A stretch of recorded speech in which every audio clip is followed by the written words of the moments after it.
இன்றைய இதமான காலை தென்றலில் அனைத்து அன்பு உள்ளங்களுக்கும் என் இனிய காலை வணக்கம்.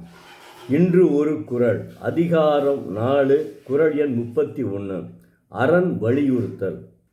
சிறப்பு ஈனும் செல்வமும் ஈனும் அறத்தின் ஊங்கு ஆக்கம் எவனோ உயிர்க்கு.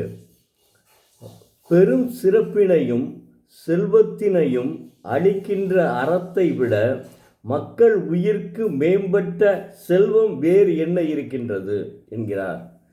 அதாவது, பொருளை சேர்த்து விட்டால் சமுதாய மதிப்புகளை பெறலாம், அதில் எந்தவித மாற்றமும் கிடையாது. நம்மகிட்ட பொருள் இருந்தால் சமுதாயம் நம்மளை ஊக்குவிக்கும், நம்மளை வெகுந்து புகழ்ந்து பாராட்டும், அது உண்மை. ஆனால் அந்த செல்வம் எந்த வழியில் வந்தது என்பதை அவர்கள் அறிய முடியாது. இவன் எப்படி சம்பாதித்தான் என்பதை யாருக்குமே தெரியாது. அதனால் அவனை பொருள் இருக்கிறது, அவன் ஒரு செல்வந்தர், அதனால் அவனை மதிக்கிறாங்க.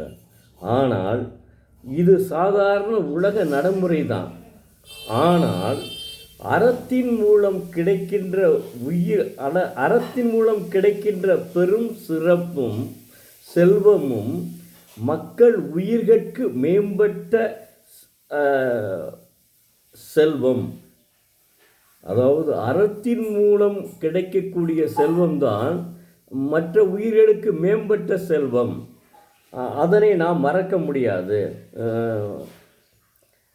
எனவே அறம் சார்ந்த செல்வத்தை பெற்று வாழ்வின் உன்னத நிலையை அடையலாம். நன்றி, வணக்கம்.